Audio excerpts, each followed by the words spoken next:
नमस्कार दोस्तों, स्वागत है आप सभी का आपके अपने YouTube channel RPSC food safety officer में। दोस्तों, आज हम शुरू करने जा रहे हैं concept of pH and buffer, यानी कि पीएच और बफर की अवधारणा। ये चैप्टर आज शुरू होने जा रहा है। ठीक है, आज इसका पार्ट 1 होगा और पार्ट 1 और पार्ट 2 दो पार्ट में इसको हम कंप्लीट कर देंगे। कितने पार्टों में? ओनली 2 पार्टों में इसके अंदर कंप्लीट कर देंगे अपन। ठीक है, इसके अंदर बेसिक लेवल रहेगा, हाई लेवल रहेगा, उसके अलावा इसके अंदर ट्रिक से भी समझाएंगे और देसी फंडे के साथ भी इसके अंदर समझाएंगे और याद करवाने की पूरी कोशिश करेंगे इसमें। और ये जो चैप्टर रहेगा ये बाइलिंगुअल रहेगा, हिंदी प्लस इंग्लिश दोनों में। ठीक है, हिंदी में भी रहेगा प्लस इंग्लिश में भी रहेगा। ठीक है, दोनों लैंग्वेज में चैप्टर रहेगा। 0 to हीरो सीरीज रहेगी, पूरा बेसिक से। बेसिक के बाद इसके अंदर हाई लेवल पर सारा एग्जाम ओरिएंटेड रहेगा, चाहिए इस एग्जाम के लिए हो चाहे कोई सी भी एग्जाम के लिए हो। इस एग्जाम को तो नाम है ओनली, लेकिन ये सभी एग्जाम के लिए ये परफेक्ट है एकदम, है ना। सारे टॉपिक इसमें कवर किए गए हैं पीएच और बफर से रिलेटेड। ठीक है, तो चलिए शुरू करते हैं फिर ये चैप्टर। चलिए शुरू करते हैं। सबसे पहले पढ़ते हैं पीएच कॉन्सेप्ट, यानी पीएच की अवधारणाएं। सबसे पहले ये देखो कि पीएच होता क्या है। पीएच एक्चुअल में होता क्या है? ये होता है पावर ऑफ हाइड्रोजन। क्या होता है ये? इसकी फुल फॉर्म क्या होती है? पावर ऑफ हाइड्रोजन, या फिर इसको बोलते हैं potential of hydrogen. Potential of hydrogen. ठीक है, पीएच मतलब हाइड्रोजन की शक्ति, यानी कि हाइड्रोजन का विभव होता है। ये बताता है कि कोई विलयन कितना अम्लीय है या कितना क्षारीय है, इस चीज़ के बारे में बताता है। ठीक है, pH mean power of hydrogen and potential of hydrogen. It tells how acidic and basic solution is. ठीक है, यानी कि वो अम्लीय है या क्षारीय है, उदासीन है, इन सब के बारे में कौन बताता है? पीएच बताता है। ठीक है, उदासीन भी। पीएच H प्लस आयन की सांद्रता को नापता है। ध्यान रखना, H प्लस के ऊपर ज़्यादा कार्य करता है एक तरीके से, है ना। H प्लस आयन की सांद्रता नाप के ये एसिड बेस के बारे में बताता है। H प्लस को H3O प्लस भी लिखते हैं। ठीक है, ये चीज़ मैं आपको समझाऊंगा। H प्लस को, यानी कि जैसे H2O है, H2O के अंदर H अपन अगर ऐड करते हैं तो क्या बन जाएगा? H3O plus. ठीक है, इसके अंदर जो ये H प्लस है, ये जो H प्लस है, ये वाला H प्लस कभी भी ना अकेला नहीं रह सकता। क्या नहीं रह सकता? अकेला नहीं रह सकता। अकेला नहीं रह सकता, इसलिए क्या करता है ये जल के साथ में चिपक जाता है और क्या बना लेता है? H3O प्लस बना लेता है। ठीक है, तो मतलब कि ऐसे तो अमन H प्लस बोल सकते हैं, लेकिन ज़्यादा सही जो होता है वो H3O प्लस लिखते हैं अपन। ठीक है, नॉर्मल पॉइंट है, इस तरीके से याद रखना है, क्योंकि जो H प्लस रहेगा वो अनस्टेबल रहेगा एक तरीके से, है ना। बहुत छोटा है लेकिन अनस्टेबल रहेगा, अकेला अनस्टेबल रहता है, तो तुरंत क्या होता है? पानी से चिपक जाता है। और H3O प्लस होता है ना, ये होता है हाइड्रोनियम आयन। क्या होता है ये? Hydronium ion.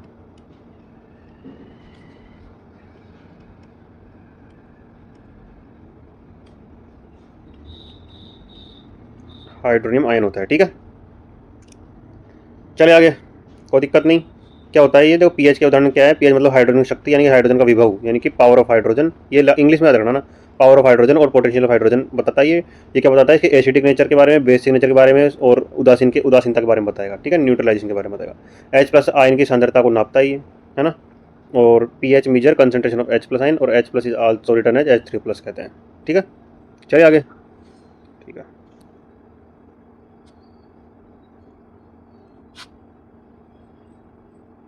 अब देखते हैं अपन पीएच स्केल के बारे में, है ना। देखो, 0 से 14 तक होता है इस स्केल में। क्या होता है इसके अंदर? 0 से 14 तक, इसके मतलब जैसे कि ये एक स्केल है। ठीक है,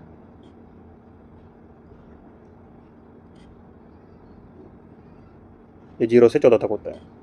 इस रेंज में जो आते हैं, इसकी रेंज में जो आते हैं उनको बोलते हैं क्या? अम्लीय, यानी कि एसिडिक। ठीक है, और इस रेंज में जो आएंगे वो होंगे बेस। ठीक है, ये तो आप जानते ही हो। और ये न्यूट्रल होता है, यानी कि उदासीन होता है। ठीक है, ये आप ऑलरेडी जानते होंगे, तो ज़्यादा बताने की आवश्यकता है नहीं यहाँ पे। पीएच अगर 7 से कम होगी तो अम्लीय विलयन रहेगा, यानी इसके अंदर क्या होंगे? H प्लस ज़्यादा रहेंगे, यानी कि पीएच 7 से कम acidic solution H plus more, और OH आयन क्या रहेंगे इसके अंदर? लेस रहेंगे। ठीक है, OH माइनस क्या रहेंगे इसमें? कम रहेंगे। ठीक है, जिसके अंदर ये ध्यान रखना, जिसके अंदर H प्लस ज़्यादा हो गया ना, H प्लस यानी कि H+ जिसमें ज़्यादा हो गए वो हो गया एसिड, जिसके अंदर OH- ज़्यादा रह गए वो हो गया बेस। ठीक है, यानी कि इसके अंदर एसिड के अंदर H+ तो ज़्यादा रहेंगे और OH- क्या रहेंगे, कम रहेंगे, और इसके अंदर OH- ज़्यादा रहेंगे और H+ क्या रहेंगे, कम रहेंगे। ठीक है, ये ध्यान रखना। एग्जाम्पल देख लो, नींबू का जो रस होता है उसकी pH 2 होती है ना, नींबू लगभग 2 होती है, और HCl की pH 0 होती है। ठीक है, उदासीन pH, उदासीन विलियन, इसके अंदर H+ आयन और OH- आयन दोनों बराबर रहेंगे। अब ये जो 7 pH बता रहा है वो इसके लिए बता रहा है। ठीक है, उदासीन के लिए बता रहा है। इसके अंदर H+ आयन और OH- आयन दोनों क्या रहेंगे, बराबर रहेंगे, इक्वल रहेंगे, इसलिए न्यूट्रल हो जाएगा। इसके एग्जाम्पल देखो, शुद्ध पानी यानी जो प्योर वाटर होता है और साल्ट वाटर होता है ना, दोनों के pH क्या होती है दोनों की pH 7 होती है। ठीक है, साल्ट वाटर क्यों होता है pH इसके उदासीन की होती है, न्यूट्रल की होती है, क्योंकि इसके अंदर प्रबल चाल और प्रबल अम्ल दोनों होते हैं इसके अंदर। आगे बताऊंगा, इसके अंदर आगे आ जाएगा। ठीक है, और अगर pH 7 से अधिक रही तो क्षारीय विलयन हो जाएगा, है ना। इसके अंदर मैंने बताया था OH- ज़्यादा रहेगा और H+ कम रहेगा। उदाहरण के लिए देख लो, साबुन का पानी, एक तो साबुन के पानी की pH होती है कितनी, 9 रहती है, और NaOH इसकी pH रहती है 14। ठीक है, कोई परेशानी दुविधा हो तो बताओ, यहाँ पे आ रहा है ना समझ में? यस सर, आ रहा है। ठीक है, चले फिर आगे। ठीक है, और pH के बारे में तो आप जानते हो, कोई दिक्कत ही नहीं है ना। और ये भी जाना ना, सोरेनसन ने दिया था pH के लिए ना, आगे आ जाएगा वैसे भी। डेली लाइफ में pH, अब देखो डेली लाइफ में pH क्या काम, मतलब क्या काम होता है इसका। खून होता है ना, खून, ब्लड, ब्लड की जो pH होती है, रक्त की pH कितनी होती है, 7.35 से 7.45। ठीक है, 7.35 से 7.45। थोड़ा भी बदले तो डेंजर होता है pH। अगर थोड़ा सा बदल गया है ना बॉडी का जो pH है, यानी कि जो ब्लड का जो pH है वो थोड़ा बदल गया, स्लाइट चेंज इज डेंजरस रहेगा। पेट में जो HCl अम्ल बनता है उसका pH कितना होता है, 1.5 से 3.5 होता है। जो खाना पचाने के लिए क्या होता है, सहायक होता है, कितना होता है, 1.5 to 3.5 फॉर डाइजेशन फूड कर देता है, अरे डाइजेशन का गला देता है पूरे को ना। अगर इसमें लोहा भी पड़े तो लोहा पिघल जाएगा, ये ध्यान रखना। मिट्टी का pH कितना होता है, 6 से 7 होता है, पौधे अच्छे उगते हैं इसमें। ठीक है, plant grow well. Acid rain होती है, एसिड रेन का pH कितना होता है, 5.6 से कम होता है। कितना होता है, ध्यान रखना, इंपॉर्टेंट है। 5.6 से क्या होगा, कम होगा। और इसके अंदर जो पाए जाते हैं, ठीक है, इसके अंदर जो पाया जाता है ना, उसके अंदर SO2 और NO2 दोनों रहते हैं। ठीक है, एसिड रेन के अंदर क्या होता है, SO2 और NO2 रहते हैं। ठीक है, कोई दिक्कत परेशानी, इजी है ये तो जानते होंगे आप ना। नॉर्मल ये चैप्टर ज़्यादा हार्ड भी नहीं है, इसके अंदर 3 कॉन्सेप्ट चलेंगे बस। अब देख लीजिए इसके अंदर, हाउ टू मेजर, यानी pH नापते कैसे हैं। pH नापते कैसे, लिटमस पेपर होता है, लिटमस पेपर, वो रेड तो रेड लिटमस पेपर रहेगा, वो तो एसिड के अंदर रेड हो जाएगा ना, और जो ब्लू होएगा वो बेस के अंदर होएगा। Universal indicator, different colour at different pH, यानी कि जो 7, यानी कि जैसे एक pH है, 1 से लेकर कितनी है, 14 तक है, इसके अंदर बीच में आता है 7, यहाँ पे 6 7, अभी जितनी भी pH है ना, इनका सब पे डिफरेंट डिफरेंट कलर होगा। ठीक है, डिफरेंट डिफरेंट कलर होगा। ठीक है, वो कलर के हिसाब से वेरीफाई होगा कि भाई कितने कौन सी pH में ना। लेकिन जो नॉर्मल दिया गया है ना, नॉर्मली वो ये दिया गया है, रेड कलर एसिड के लिए और ब्लू कलर बेस के लिए। ठीक है, pH meter gives exact value, ये एग्जैक्ट वैल्यू देता है पूरी pH की, है ना। pH कैसे नापते हैं, लिटमस पेपर देखो, इसके अंदर देखो एनीला, अनीला, यानी कि ए से मतलब है एसिड। एसिड के अंदर जो ब्लू लिटमस पेपर होगा ना, ब्लू लिटमस पेपर, वो क्या देगा, लाल बना देगा, यानी कि लाल बना देगा ना। ब्लू की जगह इसको वो कर लो, एकदम नीला कर लो ना, क्योंकि ट्रिक के अंदर आ जाएगा ना। ठीक है, एनीला। और एक होता है छालानी, नीला और छालानी। छा मतलब क्या आ जाएगा, छार आ जाएगा। ठीक है, ला मतलब क्या हो जाएगा, लाल हो जाएगा।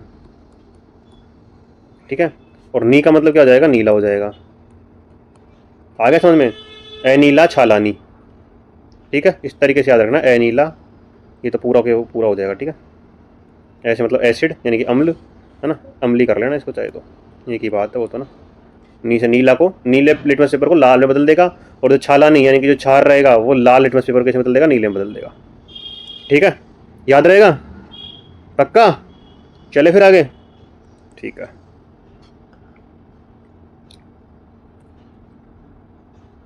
अब देखो pH बदलने का मतलब, pH बदलने का मतलब क्या होता है, यानी कि pH 1 कम भी हुआ ना तो हाइड्रोजन जो होता है वो 10 गुना बढ़ जाएगा। जैसे कि एक pH होती है, यहाँ पे 7, यहाँ पे 14। ठीक है, अगर pH 7 से 6 हो गया, है ना, और 6 से 5 हो गया, ये मान के चलो कि 6 से 5 हो गया। ठीक है, 6 से 5, अगर 6 से 5 हो गया, यानी कि pH में तो कमी कितनी हुई, pH में कमी कितनी हुई भाई, pH में कमी कितनी हुई, 1 की कमी हुई। ठीक है, पीएच में क्या हुई, 1 की कमी हुई। लेकिन जो हाइड्रोजन थे, हाइड्रोजन में कितने अधिक हो गए, 10 गुना ज़्यादा हो गया। ठीक है, 10 गुना। ठीक है, यानी कि पीएच 1 कम होएगा तो H प्लस 10 गुना बढ़ गया। यानी कि अगर पहले 6 पीएच के ऊपर यानी कि 10 ही हाइड्रोजन के अणु थे, तो अब 5 पीएच के ऊपर कितने हो जाएंगे, 2 गुना 10, 10 गुना 10 कर देंगे तो कितने हो जाएंगे, पूरे पूरे 100 हो जाएंगे। ठीक है, आया समझ में। चलो आगे, उदाहरण पीएच के 5 पीएच वाले 6 पीएच वाले से 10 गुना ज़्यादा होता है। What the change, 1 unit decrease in pH और H plus increase 10 times. Example, H plus in pH 5 is 10 time more than 6 pH. आ गया समझ में, चले आगे। ठीक है भाई, आ गया तो अच्छी बात है, चलते हैं आगे। अब अपन पढ़ेंगे थ्योरी। क्या पढ़ेंगे अपन,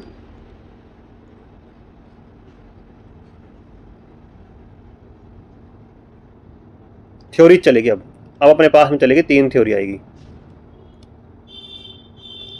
ठीक है, एक तो अपने पास ये है ही अरेनियस की ना, अरहेनियस की, वो अभी पढ़ेंगे अपन। इसके अलावा ब्रोस्टन लोरी थ्योरी आएगी और एक लुईस थ्योरी आएगी। ठीक है, अभी अपन पहले पढ़ लेते हैं यहाँ पे Arrhenius concept of acid and base. चले, किसने दिया था 1884 के अंदर, यानी कि 1884 में स्वीडिश वैज्ञानिक थे स्वांते अगस्ट आरहेनियस। ठीक है, इन्होंने कॉन्सेप्ट दिया था। ठीक है, कब दिया था इन्होंने, 1800 मतलब दिया तो 84 के अंदर था, है ना, मतलब इनका जन्म मृत्यु बता दी, इन्हें सिद्धांत दिया था और इनको नोबेल प्राइज मिला हुआ है। ठीक है, नोबेल प्राइज इनको नवाजा गया था 1884 के अंदर, है ना। वैज्ञानिक का नाम तो मतलब कॉन्सेप्ट का नाम तो है ही, तो आगे चलता है, इसमें कोई दिक्कत है नहीं मेरे हिसाब से, है ना। अब देखिए इसके अंदर जो सिस्टम चलेगा ना, यानी कि जो आरहेनियम थ्योरी है ना, थ्योरी, इसके अंदर जो सिस्टम चलेगा वो चलेगा किसके ऊपर, पानी के ऊपर। मतलब कि ये पूरी किसके ऊपर आधारित है, H2 के ऊपर आधारित है। यानी कि जो एसिड है ना, एसिड को पानी में डाले ना तो क्या देता है, H प्लस आयन देता है। मतलब आरएनएम थ्योरी क्या कहती है कि एसिड को अगर अपन पानी में डाला जाए, पानी में डाला तो ये क्या दे देगा भाई साहब, अपन को H प्लस आयन दे देगा।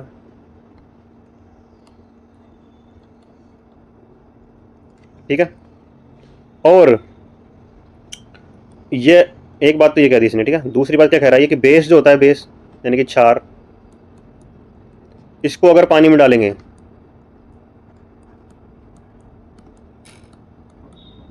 तो ये क्या देगा, OH माइनस दे देगा, OH माइनस आयन देता है ये। ठीक है, OH माइनस आयन देता है ये। ठीक है, एग्जाम्पल देख लो, जैसे H2SO4 है, H2SO4 पे अपन ने डाल दिया H2O, यानी कि पानी डाल दिया इसके ऊपर। ले भाई पानी ले ले तू, पानी डाल दिया तो इसके अंदर क्या आ जाएगा, एक तो 2 प्लस आ जाएगा, 2H प्लस आ जाएगा, और एक आ जाएगा SO4 2 माइनस, है ना, एक आ जाएगा SO4 2 माइनस आ जाएगा। ठीक है, ठीक है। अब इसमें क्या हुआ, इसके अंदर हाइड्रोजन की संख्या कितनी थी, 2 थी। इधर हाइड्रोजन की संख्या कितनी है, 2 हाइड्रोजन है ना। ठीक है, ये था क्या, एसिड। तो एसिड के ऊपर पानी डाला तो H प्लस आयन देता है, तो यहाँ पे H प्लस आयन दे दिया। ठीक है, H प्लस आयन दे दिया ना ये, तो क्या हो गया, ये आरएनएम थ्योरी के बारे में बता रहा है एक तरीके से। चलिए आगे एक बार देख ले इसकी डिटेल, आगे और समझ में आ जाएगा आपको। चलते हैं एक बार आगे। मुख्य बात क्या है इसके अंदर, आरहेनियस ने पानी का खेल बताया कि पानी नहीं तो अम्ल क्षार नहीं, यानी कि अम्ल क्षार की पहचान इस बात से होती है कि वो पानी में घुलकर कौन सा आयन देता है। आरहेनियस वाटर गेम है, no water no acid base, acid and base are defined by the chemical species they from when they dissolve in water. ठीक है, पानी में घुलने के बाद बताएगा भाई ये कि एसिड है कि बेस है, ये वो उसके आयन के पहचान के बताएगा ये। ठीक है, ठीक है। अब ये क्या बोल रहा है, अम्ल किसको बोल रहा है, ये दो चीज़ बता रहा है ना अम्ल क्षार के बारे में। जो पदार्थ पानी में घुलकर H+ आयन दे तो वो तो हो जाएगा अम्ल। जो H+ देगा ना, H+ दे रहा है, अभी मैंने आपको बताया था ना, वो तो क्या हो जाएगा अम्ल। ठीक है, अभी इसके बारे में पढ़ रहे हैं अपन। Substance that produce H+ ion when dissolve in water are called acid. Example देख लो, HCl है, HCl है, ठीक है। HCl को देखो, इसके अंदर H2 डाला, क्या डाल दिया इसके अंदर, H2 यानी पानी डाल दिया, तो H+ आयन दे रहा है और Cl- दे रहा है, ना Cl-, यानी H+ यहाँ पे आयन, यहाँ पे भी एक था हाइड्रोजन और यहाँ पे भी एक था, सारे सारे अलग हो गए, और यहाँ पे क्या हुआ, इसने H+ आयन दे दिया, इसलिए क्या बोल देंगे इसको, अम्ल बोल देंगे। क्या बोल देंगे इसको, अम्ल, यानी कि इसको एसिड बोल देंगे। इसी से रिलेटेड एग्जाम्पल देख लो, नींबू है, दही है, कोल्ड ड्रिंक है, इनमें सब में क्या होता है, इनमें सब में H+ होता है। लेमन में, कर्ड में, कोल्ड ड्रिंक में, इन सब में क्या होता है, H+ होता है। रहेगा याद? चले आगे, नॉर्मल सी बात है यार, ऐसी घबराने वाली क्या बात है इसके अंदर। चलते हैं आगे, आ जाएगा, समझ में आ ही रहा है, और क्या ही चाहिए इंसान को। क्षार क्या है, बेस क्या होता है, जो पानी में घुलकर, जो पदार्थ पानी में घुलकर OH- आयन दे दे, है ना, बताया था मैंने अभी आपको, OH- आयन दे दे, उसी के बाद क्षार कह रहे हैं। Substance that produce OH- ion when dissolved in water are called bases. NaOH, अब देखो NaOH है ना, NaOH है, ठीक है, इसके अंदर क्या डाल दिया अपन, H2 डाल दिया, क्या दे रहा है ये अपन को, Na+ दे रहा है। तो इसके अलावा क्या दे रहा है ये, OH- दे रहा है। OH- बिल्कुल अलग कर दिया इसने भाई साहब, अलग कर दिया ना, OH- तो बेस हो गया ना। एग्जाम्पल देख लो इसको, साबुन, चूना, चूना लगा दिया भाई, हमारे बेस में चूना लगा दिया, साबुन लगा दिया, है ना, बेकिंग सोडा, सब क्या है OH- देते हैं, यानी कि सोप, लाइम और बेकिंग सोडा आल गिव्स OH-। तो दिक्कत परेशानी हो तो बताओ यहाँ पे भाई साहब, अभी बता दो अभी। चलो आगे, नहीं है तो कुछ भी नहीं सर, कुछ भी नहीं है, ठीक है भाई, चलते हैं फिर आगे, आप कह रहे हो इतना। अब देखो इसके अंदर प्रबल व दुर्लभ देख लो भाई साहब, इसके दुर्बल, स्ट्रॉन्ग एंड वीक, है ना। प्रबल अम्ल यानी कि प्रबल अम्ल या क्षार यानी जो स्ट्रॉन्ग एसिड और बेस के बारे में बताएगा अभी एक साथ। जो प्रबल अम्ल रहेगा ना, वो तो पानी में 100% टूट जाता है, पानी डालते ही 100% टूट जाता है, यानी कि अभी बताऊंगा ना। भर भर के H+ आयन या OH- देगा, यानी कि जो बेस होगा वो तो OH- देगा, जो अम्ल होगा वो H+ देगा, लेकिन भर भर के देगा, पूरा 100% ही टूट जाएगा कि भाई मेरे पास जितना धन है ना ले लो आप, मेरे पास जितना है सारा ले लो, सारा तुझको अर्पण। गिव्स टन्स ऑफ H+ और OH- आयन। इनका Ka यानी कि कांस्टेंट है, A मतलब एसिड और B मतलब बेस, बहुत हाई होता है। अभी क्रिया में एक तरफा तीर लगता है, यानी कि वन वे एरो लगता है रिएक्शन के अंदर, ठीक है। अम्ल HCl H2SO4 HNO3 इसका एग्जाम्पल है ना, HCl H2SO4 और HNO3, ठीक है। क्षार के अंदर NaOH और KOH इसका एग्जाम्पल है, ठीक है। उदाहरण के लिए देख लो, अब मैं आपको बताता हूँ वापस एक बार उदाहरण, अभी आपको बताया था वही इसका एग्जाम्पल है। एक सेकंड रुक जाओ, चले देखो एग्जाम्पल देख लो भाई इसका, ठीक है। एग्जाम्पल अभी मैंने आपको क्या बताया था अभी भी थोड़ी देर पहले कि H2SO4 होता है, इसके ऊपर अपन ने क्या डाल दिया था भाई, एक बाल्टी पानी डाल दी थी कि ले भाई तू पानी ले ले। अरे किसने पानी डाल दिया, अरे किसने पानी डाल दिया भाई, अरे किसने पानी डाल दिया, ठीक है। यानी कि अरहेनियस ने पानी के बारे में बताया था, ये ट्रिक आप याद रख लेना, ठीक है। अरहेनियस ने किसके बारे में बताया था, पानी के बारे में बताया था, ठीक है। ये अपने मतलब पानी से रिलेटेड बताया था। अब H2SO4 है, इसके ऊपर पानी डाल दिया, तो अब इसने क्या क्या दे दिया अपन को, 2H+ दे दिया प्लस SO4 2- दे दिया। इसके पास कितने हाइड्रोजन थे भाई, हाइड्रोजन की संख्या कितनी है, यहाँ पे 2 है, और यहाँ पे हाइड्रोजन की संख्या भाई कितनी है, यहाँ पे भी हाइड्रोजन की संख्या कितनी है भाई 2 है, और यहाँ पे हाइड्रोजन की संख्या कितनी है भाई साहब, यहाँ पे 0 है।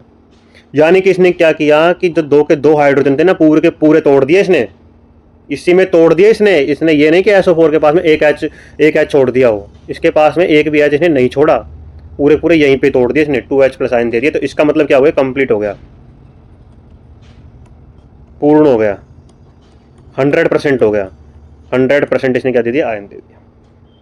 आ गया समझ में? अरे मेरे भाई ये देख, पानी में एक सेकंड, पानी में टूटकर 100% टूट जाता है, मतलब पानी में 100% टूट जाता है, आयनाइज 100% इन वाटर। अब तो आया समझ में, ठीक है। और ये लाइन आप याद रख लेना ना, Ka और Kb यानी कि कांस्टेंट होता है इनका, A और B, A मतलब एसिड, B मतलब बेस, ये बहुत हाई होता है। इससे रिलेटेड अपन थोड़ा न्यूमेरिकल टाइप में चलेंगे, तो मैं आगे भी एक बार समझा दूंगा आपको, ठीक है। चलते हैं आगे ना, आ तो गया ना समझ इसके अंदर। और ये ट्रिक याद रखना यार थोड़ा ना, मतलब अरेनियस पानी डाल के बता रहा है, मतलब सारी चीज़। ये अपने अम्ल के बारे में पढ़ लिया। अब दुर्बल क्षार, sorry strong acid and base के बारे में पढ़ लिया। अब अपन वीक एसिड एंड बेस के बारे में पढ़ेंगे। किसके बारे में? वीक एसिड एंड बेस के बारे में ना, दुर्बल अम्ल व क्षार के बारे में। पानी में थोड़ा सा ही टूटता है, ionise only partially in water, है ना। कम H प्लस और OH माइनस देता है, गिव्स फ्यूअर H प्लस और OH माइनस। अब इनका मैंने Ka और Kb लो होता है। अभिक्रिया में दो तरफा तीर होते हैं, इसके अंदर रिवर्सिबल एरो होते हैं, ये ध्यान रखना भाई। इसके अंदर, उसके अंदर क्या था? एक तरफा ही था। इसमें स्ट्रॉन्ग एसिड एंड बेस के अंदर एक तरफा था, इसके अंदर दो तरफा है भाई साहब। दोगलापन है इसका, ये सब इसका दोगलापन है भाई साहब। और दोगलापन कमजोर आदमी की निशानी होती है, ध्यान रखना। कमजोर आदमी क्या होता है? दोगला होता है। कमजोर आदमी क्या होता है? दोगला होता है, ठीक है। यानी कि यह होता है रिवर्सिबल, ठीक है, ठीक है। रिवर्सिबल एरो होता है, लो होता है, लो होएगा, कमजोर होएगा, ठीक है। यानी कि अपना 100% नहीं दे पाएगा कमजोर आदमी, 100% नहीं दे पाएगा, अरे है ना, 100% नहीं दे पाएगा। चलो आगे, एग्जाम्पल से समझे इसको। अभी मैंने आपको एग्जाम्पल बताया था और एक एग्जाम्पल आप यहीं पे देख लो। CH3COOH, CH3COOH है, इसके ऊपर अपन ने क्या डाल दिया? पानी डाल दिया। पानी डाल दिया तो यहाँ पर क्या बना है? CH3COO माइनस बना है, नेगेटिव बना है, और ये H प्लस बना है। यानी कि यहाँ पे हाइड्रोजन की संख्या कितनी थी भाई लोगों? यहाँ पे हाइड्रोजन की संख्या कितनी थी भाई? यहाँ पे हाइड्रोजन संख्या कितनी थी? 3 तो यहाँ पे थे और एक यहाँ पे थे, टोटल 4 था। यहाँ पे हाइड्रोजन संख्या कितनी है दोस्तों? यहाँ पे हाइड्रोजन संख्या कितनी है? 3। यहाँ पे हाइड्रोजन संख्या कितनी है दोस्तों? यहाँ पे 1 है, ठीक है, ठीक है भाई। तो अब इन्होंने क्या किया? पूरा दे दिया क्या इन्होंने आयन के अंदर? ओनली एक ही तो हाइड्रोजन दिया है, 3 तो इसने इसके पास रख लिए। अरे रखे के नहीं रखे? बताइए, रखे के नहीं लिखे? यानी कि इन्होंने एक को ही कन्वर्ट किया, ओनली एक को ही कन्वर्ट किया है ओनली, ठीक है, एक को ही कन्वर्ट किया है इसने ओनली। आ गया समझ में? इसलिए इसको क्या बोलते हैं? Partially in water, ionise only partially in water, ठीक है। पानी में थोड़ा सा ही टूटता है। अब कोई दिक्कत परेशानी हो तो बताओ मेरे को भाई साहब, यहाँ तक नहीं है दिक्कत? चले आगे, है ना। एक बार यार आप थोड़ा सा इसको समझ जाओगे ना, मतलब ये ज़्यादा बड़ी बात नहीं है। अभी आपको देखो 5 लाइन के अंदर ही पूरा टॉपिक करा दूंगा अभी, है ना। थोड़ा एक बार यार देखो समझने में तो स्टार्टिंग में टाइम लगता ही है अपन को ना, ठीक है। ये मैंने आपको एग्जांपल बताई दी इसका ना। अब इसकी वो देख लो, लिमिटेशन, है ना। लिमिटेशन देख लो, इसकी सीमाएं भी थी कुछ, यानी बिना पानी के तो काम ही नहीं करेगा। बिना H प्लस और OH माइनस के भी अम्ल और क्षार पाए जाते हैं, पहली बात तो ध्यान रखना, है ना।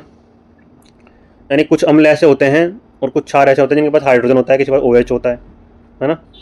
फिर उनके बारे में तो बता नहीं पा रहा। NH3 है, Na2CO3 है, CaO है, ये सब क्षारीय है पर OH नहीं देते। जैसे ये हाइड्रोजन, इसके बाद तो हाइड्रोजन है, इसके बाद तो हाइड्रोजन है, और अब ये क्या है? क्षारीय हो गया। फिर अब बता कैसे कैसे इसको डिफाइन कर दिया? Na2CO3 है, इसमें हाइड्रोजन OH का काम ही नहीं है। यहाँ पे CaO है, यहाँ पे OH का हाइड्रोजन कोई काम नहीं है, लेकिन ये क्षारीय है, लेकिन OH नहीं दे रहे हैं, तो इनके बारे में नहीं बता पा रहा भाइयों ये, ठीक है। देखो NH3, Na2CO3, CaO are basic but not give OH minus ion. CO2, SO2 और SO3 ये सब अम्लीय है। अब इनको अम्लीय कह दिया, हाइड्रोजन नहीं है ना, यहाँ पे हाइड्रोजन नहीं देते, हाइड्रोजन दे ही नहीं रहे, है ना। Are acidic but not give hydrogen, है ना। आरएनएस इनको एक्सप्लेन नहीं कर पाया, Arrhenius could not explain this, ठीक है। पानी के बिना अभिक्रिया समझ नहीं आई, है ना। पानी के बिना तो भाई काम ही नहीं कर रहा है ना, बिना पानी के तो यानी कि लिमिटेशन हो गई ना यार। भाई पानी के बिना तुम्हारा काम ही नहीं चल रहा, और पानी के बिना भी चीज़ें बन रही है, पानी के बिना भी बेस और एसिड होते हैं। NH3, है ना, NH3 गैसेस फॉर्म में, HCl ये भी गैसेस फॉर्म में, और NH4 और Cl, ये भी अम्ल क्षार अभिक्रिया है, पर यहाँ पानी है ही नहीं। अरेंज यहाँ फेल हो गया भाई साहब, क्या हो गया? फेल हो गया। This is also an acid base reaction but there is no water, Arrhenius failed here. तो दिक्कत परेशानी हो तो बताओ भाई साहब, ये इसकी क्या हो गई? सीमाएं हो गई, ठीक है, लिमिटेशन हो गई। चले आगे, ठीक है।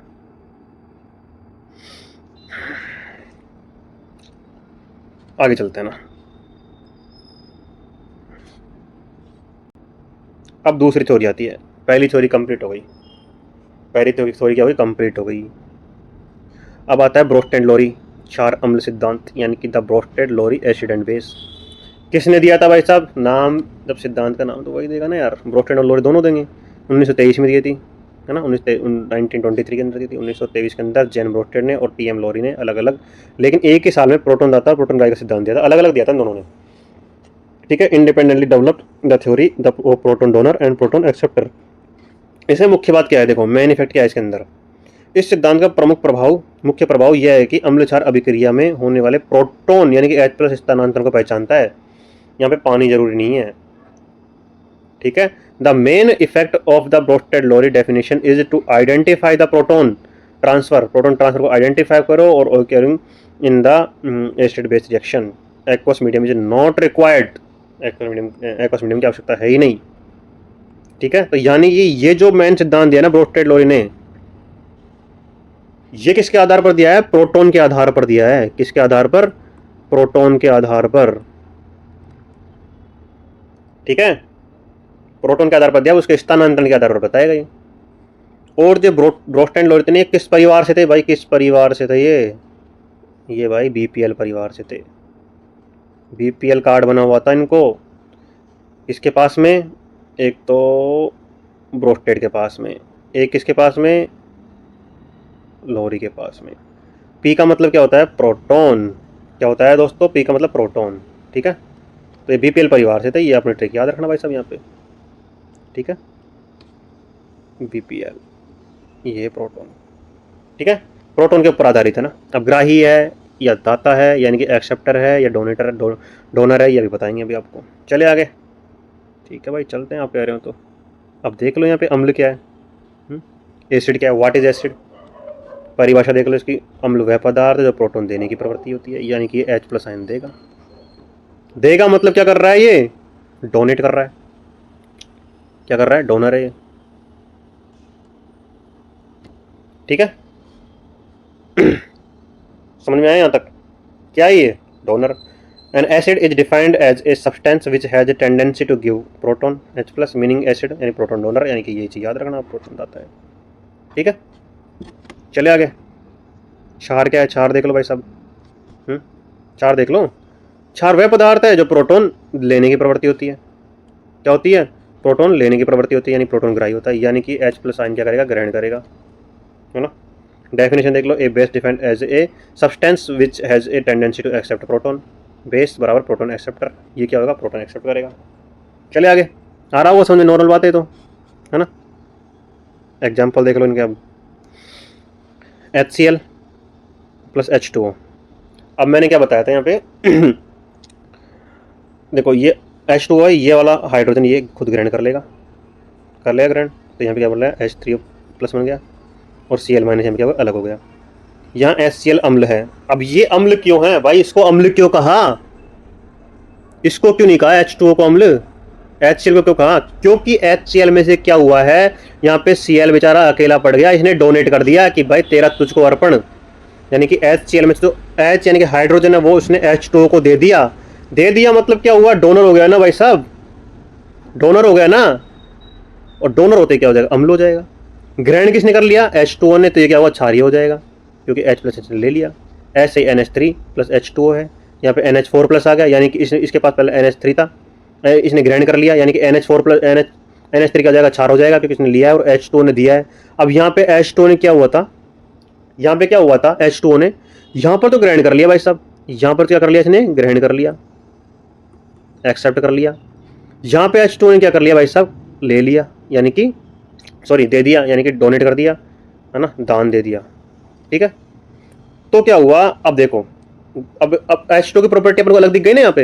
यानी कि जो H2 होता है ना, H2O ये उभयधर्मी होता है, यानी कि क्या होता है? ये एम्फोटेरिक होता है, बोथ एसिड एंड बेस दोनों होता है। ये एसिड भी होता है, बेस भी होता है, लेकिन ये रिएक्शन के अनुसार पता लगेगा आपको कि कौन सी रिएक्शन में ये ग्रहण कर रहा है, कौन सी रिएक्शन में डोनेट कर रहा है, एक्सेप्ट कर रहा है। ये सब चीज रिएक्शन के अनुसार आपको पता लगेगी, ठीक है। ये वर्ड याद रख लेना भाई साहब, एग्जाम में आने लायक है, ठीक है। एम्फोटेरिक, ठीक है। चले आगे। HCl + NH3 है, यहाँ पानी नहीं है फिर भी अभिक्रिया हुई है। यहाँ पे पानी नहीं है भाई साहब, फिर भी अभिक्रिया हो रही है। उसमें पानी की जरूरत नहीं है, पानी जरूरत नहीं पड़ रही ना यहाँ पे, ठीक है। अब यहाँ पे क्या हो रहा है? NH3 है, इसने NH4+ कर लिया, और ये इसने अपना एक हाइड्रोजन किसको दे दिया? किसको दे दिया भाई साहब? NH3 को दे दिया। ये क्या बन गया? NH4 बन गया। पानी नहीं है फिर अभिक्रिया हुई, तो HCl तो क्या हुआ? HCl ने डोनेट किया था इसलिए अम्ल हो गया, और NH3 ने ग्रहण किया था, क्षार हो गया। यहाँ तक कोई दिक्कत परेशान हो तो बताओ मेरे को।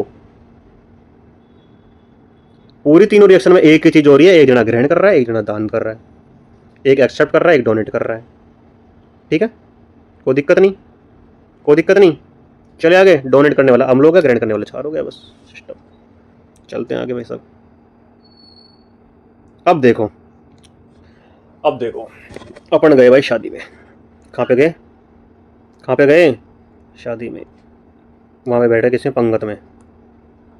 लाइन लगा के बैठ गए, पंगत ही बोलते हैं ना। लाइन लगा के बैठे, पनीर की सब्जी बनी हुई थी। पनीर पनीर पनीर पनीर सब्जी बांट रहे थे, सब्जी दे रहे थे। तो एक लड़का बोला भाई मेरे को पनीर पनीर दे दो, यानी कि उसके पास क्या थी, सब्जी थी। सब्जी किसकी थी, पनीर की।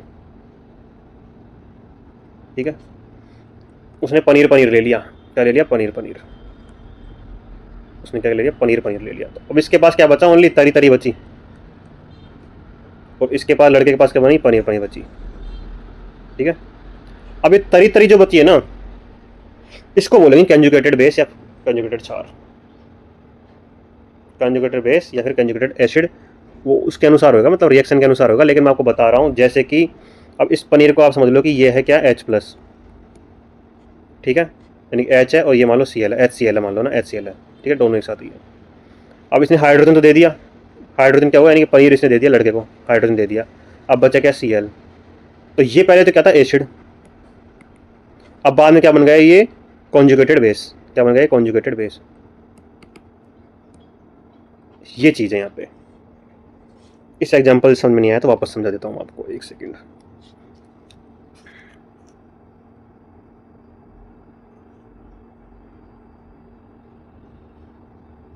वैसे आ गया होगा इस एग्जाम्पल समझ में, इजी एग्जाम्पल था, यानी कि सब्जी में से पनीर निकाल लिया, ऐसे यहाँ पे हाइड्रोजन और OH निकलेगा। ठीक है, देख लो डेफिनेशन, देख लो यहाँ पे डेफिनेशन क्या बोल रहा है, संयुग्मी अम्ल यानी कि कॉन्जुगेटेड एसिड, है ना, कॉन्जुगेटेड एसिड एंड बेस, है ना, संयुग्मी अम्ल क्षार युग्म एक दूसरे से सिर्फ H+ आयन से अलग होते हैं।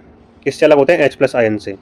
यानी कि the conjugated acid base pair of A compound differ by H+ ion. Formula देख लो, कंजुगेट एसिड, है ना, conjugated base plus H+ ion, यानी कि कॉन्जुगेटेड एसिड था, उसमें से H+ आयन को इन्होंने अलग कर दिया, तो बच गया क्या, कॉन्जुगेटेड बेस बच गया। यही मैं आपको बता रहा था। जैसे कॉन्जुगेटेड एसिड को सब्जी मान लो, इस सब्जी में से पनीर यानी कि H+ निकाल दिया, तो H+ यहाँ पे अलग आ गया, बाकी बची जो तरी तरी है उसको क्या बोल रहे हैं, कॉन्जुगेटेड बेस बोल रहे हैं।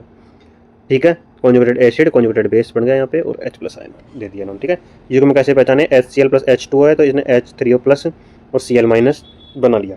ठीक है, यानी कि H3O+ का मतलब है इसने हाइड्रोजन ग्रहण कर लिया होगा, H2O ने हाइड्रोजन ग्रहण कर लिया, Cl अलग हो गया। तो यहाँ पे जो HCl है, अब यहाँ पे जो HCl है ये अम्ल था, लेकिन अब ये Cl जो बचा है ना, ये संयुग्मी क्षार बच गया, यानी कॉन्जुगेटेड बेस बच गया ये। और ये HCl क्या था, एसिड था। H+ निकलने के बाद में क्या बच गया, ओनली Cl-, जिसको कॉन्जुगेटेड बेस बोल दिया, जिसको तरी तरी बोल दिया अपन ने। H2O क्षार है और H3O+ संयुग्मी अम्ल बोलेंगे। अब देखो यहाँ पे जो H2O था, अब देखो ये अगर HCl अम्ल हो गया तो ये H2O क्षार हो जाएगा, यानी कि H2O को अपन ने क्षार बना दिया। और लेकिन H3O+ जो बना है, यानी कि इसने हाइड्रोजन क्या किया है, ग्रहण किया है। हाइड्रोजन क्या किया है, ग्रहण किया है, इसलिए क्या बोलेंगे, इसको कॉन्जुगेटेड एसिड बोल देंगे। कॉन्जुगेटेड एसिड बोल देंगे, यानी संयुग्मी अम्ल बोल देंगे। यहाँ तक समझ में आया कि नहीं आया। इसी तरीके से ये है H2O NH3। अब ये तो उभयधर्मी था H2O ना, यहाँ पे H2O अम्ल है और NH3 क्या है, यहाँ पे क्षार है। ठीक है, OH- क्या है, यहाँ पे संयुग्मी क्षार है, और NH4+ क्या है, संयुग्मी अम्ल है। क्यों है भाई ये अम्ल, क्यों है ये संयुग्मी अम्ल है, क्योंकि NH3 ने ये जो NH3 आपको दिख रहा है, इसके पास 3 ही हाइड्रोजन थे और इसने एक ग्रहण कर लिया, NH4+ आ गया। यहाँ पे NH4+ आ गया यानी कि NH3 ने क्या किया, एक ग्रहण कर लिया, इसलिए इसको क्या बोल देंगे, संयुग्मी अम्ल बोल देंगे। और H2O इसमें एक हाइड्रोजन हट गया, यानी कि OH- ओनली बच गया, तो इसको क्या बोल देंगे, संयुग्मी क्षार बोल देंगे। जबकि ये H2O था ना, ये अम्ल था, और NH3 था, ये क्षार था। यानी कि NH3 क्या था, ये बेस था, और H2O क्या था, एसिड था। आया कि नहीं आया समझ में, नहीं आया तो कोई बात नहीं, आगे एक और स्लाइड उसमें समझा देंगे। क्या दिक्कत है, नहीं आया जिनको समझ में और समझा देंगे।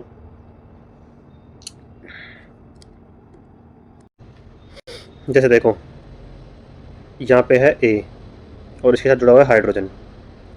ठीक है, प्लस, मतलब यहाँ पे है B। ठीक है, A मतलब एसिड, B मतलब बेस, यानी कि ये क्या हो गया, ब्रोस्टेनलोरी एसिड, ये क्या हो गया, ब्रोस्टेनलोरी बेस। ठीक है, अब इसके पास जो A था ना, ये था ना A, ये रह गया यहाँ पे। हाइड्रोजन इसने दे दिया किसको, B को। क्या बन गया भाई साहब यहाँ पे, बोरोन के साथ क्या जुड़ गया यहाँ पे, B+। ठीक है, इसके साथ क्या जुड़ गया, हाइड्रोजन जुड़ गया, ठीक है, ये जुड़ गया, ठीक है। यानी कि यहाँ पे क्या हुआ है, H+ आयन दे दिया मान लो, या फिर दाता कर लो इसको, दाता देने वाला, डोनर, ठीक है। यानी कि क्या है, अम्ल है, एसिड है, ठीक है। अब ये जो ए बच गया ना यहाँ पे हाइड्रोजन देने के बाद में, यहाँ पे क्या आ गया, कॉन्जुगेट बेस, ठीक है। और ये जो है, ये कॉन्जुगेट एसिड आ गया समझ में। दिक्कत परेशानी अब यार, अब तो नहीं होनी चाहिए यार, अब तो मेरे हिसाब से समझ में आ जाना चाहिए। चले फिर आगे समझ में आ गया तो ना, इसने हाइड्रोजन देते बस यहाँ पे क्या बच गया, ये कॉन्जुगेटेड बेस हो गया और कॉन्जुगेटेड एसिड हो गया। चलते हैं अब आगे यार, मेरे हिसाब से आ गया होगा यहाँ तक तो समझ में ना।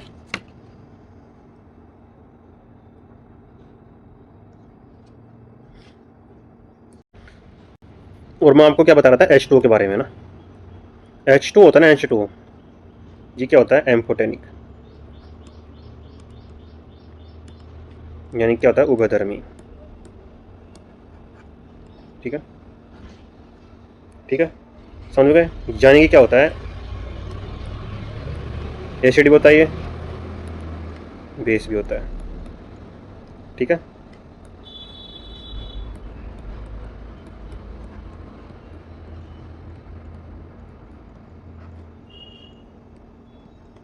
ध्यान रखना ना, इंपॉर्टेंट बात है, ठीक है। चले आगे,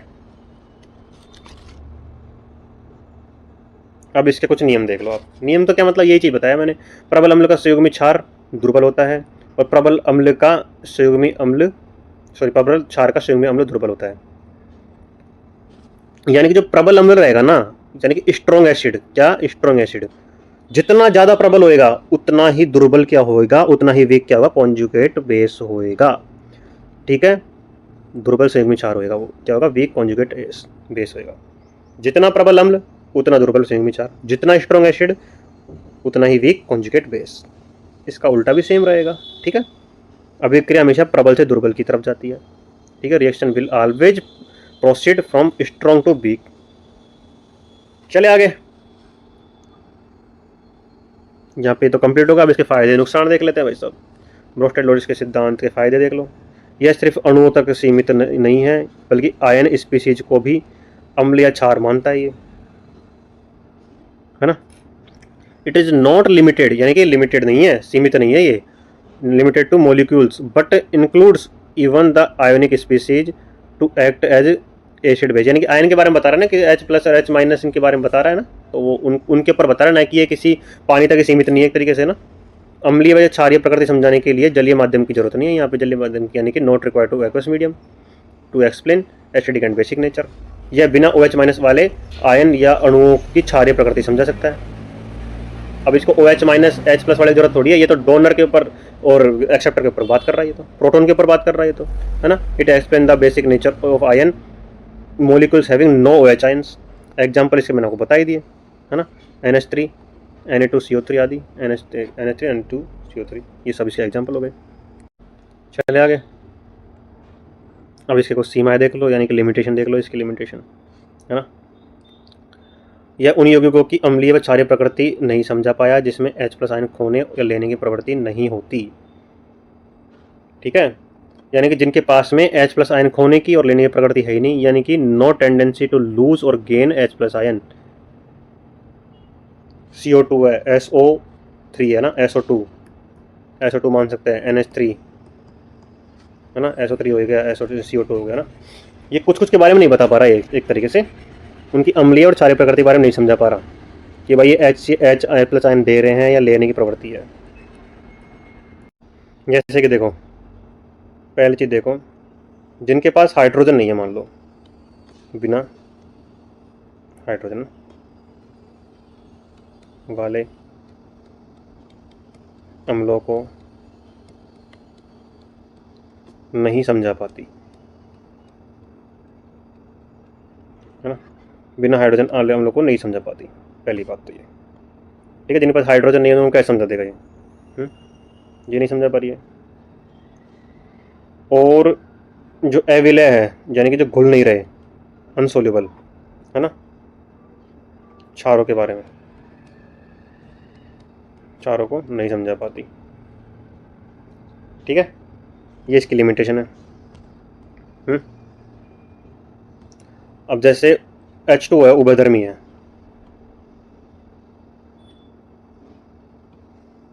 ना।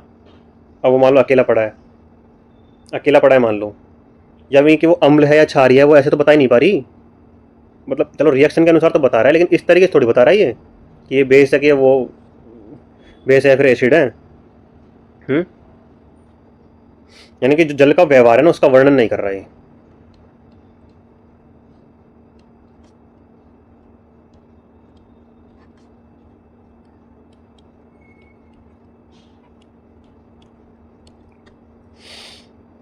ठीक है, वास्तव में अब जल अम्ल है या क्षार, इसके बारे में नहीं बता रहा है। ठीक है,